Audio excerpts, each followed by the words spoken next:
I'm Adam Banks, I'm Editor-in-Chief of Mac User at Dennis Publishing.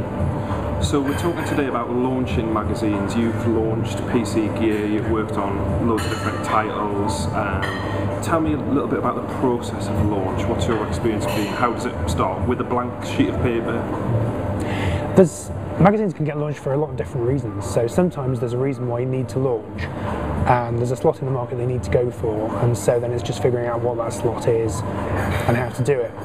For example, when we first launched a magazine called Computer Buyer, the whole reason for launching it was as a spoiler, because we knew somebody else was coming over from the States to launch a computer magazine. They were going to attack our market, so we wanted to figure out which sector are they going for, we'll get it first. So there, it's not like somebody comes up with a big idea, it's just for business reasons, we've got to go and get that slot. So you go and get it, whereas PC Gear was much more about, there was an idea floating around and then it kind of crystallised, and then the right people happened to come together at the right time, and so let's try and do this and make it work. And then once you've got that idea, of course, there's a whole process from that first sort of germ of a thought to actually thinking, well, how many advertisers are in this market, how many readers are in this market, do the numbers add up, can we put it out? So in an editorial capacity as the editor of the launch editor, you obviously have to be in touch with commercial people, but how much of a handle on those commercial issues do you have to have?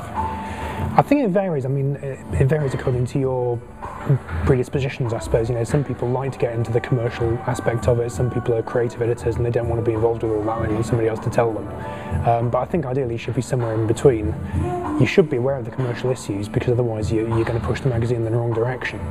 But at the same time, there should be a certain amount of tension between what you want to do with the magazine to make that idea work and what the publisher wants to do in order to scrape up the maximum amount of advertising and circulation. Because what can happen is, if you're kind of very complacent editor or a very compliant editor and you say yes publisher, no publisher, well, if you tell me we're not going to get readers like that, then I'll take your word for it. The problem is you end up with a magazine that's just a big mishmash of whatever the publisher thinks is going to work commercially, and of course there's no idea left in it. And what people look for on the newsstand, what people want when they buy a magazine, is they want to know, what is this thing, what's the idea behind it, what are you selling me in terms of the feel of it and the idea behind it. So unless you can preserve that, you're always going to fail.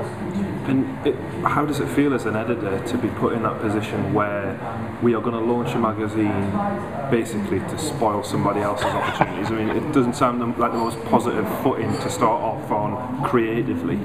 Yeah, that's an interesting one. I wasn't an editor on that title at the time, but I was around when it was being done, and actually it did become a very creative exercise, because we had a really good art director overseeing that division at the time. And so he was told he had to do this thing, and as you say, yeah, it's a bit like, oh, this is going to be a chore, we've just got to do this thing, it's not a proper concept.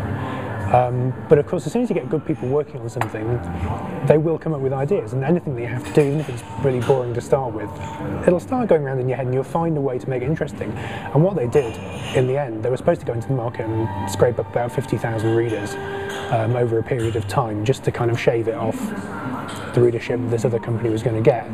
They ended up, their first issue sold out with about 75,000 copies, because by the time it came to launch, because the company was committed to doing it, because they thought there was a commercial reason to do it, they were behind it, and then the creative people got behind it, and they actually came with some really exciting new ways to do stuff, just because they had to do it. So I think it can work either way. And I imagine, I mean, from the perspective of my students who are going to be putting together a concept for a magazine, that's kind of the opposite end of the scale, the opposite end of the continuum, where you have that enough rope to hang yourself with kind of thing. You can do anything you want. Yeah. So you're suggesting perhaps that there is a benefit in having some parameters and... Yeah, I think very, very much so. I mean, people talk a lot about this in creative industries. How much should you be free to do absolutely anything, and how much should you be constrained? And often the creativity actually comes out of the constraint. It's like, you know, why did all the great poets write in these really complicated meters? Because when you've got to do it, you've got to find a way to do it. And it's all about problem solving. Creativity often, although you think it's going to be all airy-fairy, Fotherington Thomas, flowers and trees, wow, it's not really. It's about problem solving, and the more problems you've got to solve, actually, the more creative you get. So yeah, I think certainly what I've seen with students and with people that start up magazines just because they want to start a magazine and hey, let's do it, is that they don't have any focus. So they'll do whatever they feel like on page 1, whatever they feel like on page 2, and whatever they feel like on page 3, and all of those things might have been good ideas, but they don't hang together. There's no discipline to them. And what it means is that when the reader picks it up, by the time they've turned 2 pages, they're completely confused about what this is or where it's going or what they're going to get from it. And one thing that the reader likes to know, as soon as they see your magazine on the shelf in Dr. Smith's, the first thing they want to know is, what kind of a thing is this? What am I expecting from it? What am I going to get from it? And if you don't give them any pointers, if you don't give them any genre, if you don't give them any discipline, then they're going to wander off and do something else. So in terms of defining the magazine on the newsstand, you're looking to take cues from that market then, are you? Do you sort of say, if you like this type of magazine, you're going to love our magazine because it's a bit like that but better? Yeah. I mean, it sounds kind of crap, doesn't it, to go and, you've got a blank canvas, and instead of filling it with your own ideas, you go and pinch ideas from everybody else. But actually that's how every industry works. I mean, if you look at the big film studios, if you look at Pixar or Disney, they don't come out with an idea for a film and just go, hey, wow, we're going to make that. They look at who's done that before. And it's not just in commercial terms of saying who's proved that that can work. I mean, that is obviously an issue.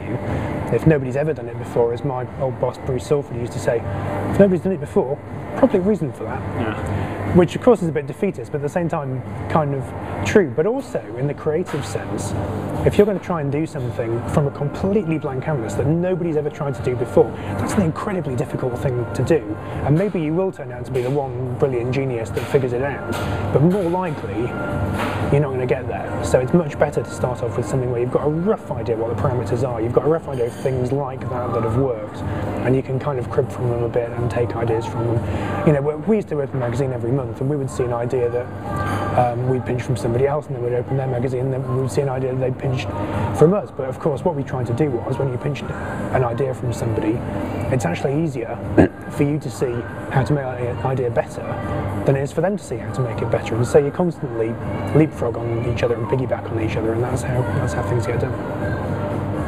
I'm being distracted by hot stuff in the background. But if our students are looking to, looking to kind of almost build a few false parameters to give themselves a channel, what kind of things would you kind of suggest they look to do? I mean, are they looking to identify an audience, or are they looking to identify an opportunity, a gap in the market, or are they just simply looking to express something that they is really important to them and they think needs to be said or embodied in a magazine? Yeah, I think you can definitely approach it from both of those angles. I mean, if you've got something that's really important to you, chances are it's going to be really important to somebody else as well. So that's not a bad way to go into it, and then think, what would I like to read about this? What would excite me? What do I want to know about? But even when you do that, the first thing that you should be thinking is, well, compare. Have I ever read anything at all about this issue that I'm so excited about? Surely there must be something out there that vaguely touches on it. There can't be just a complete void. So what have I seen about it? What have I watched about it on TV? It doesn't have to be even the same medium. What films have I seen that touch on this? What books have I read? And then think, how did those media have that effect on you of making you feel like they're engaging with you, making you feel like they're engaging with that topic? And then again, it's cribbing. You can see how they did it, and then you can try and do that too.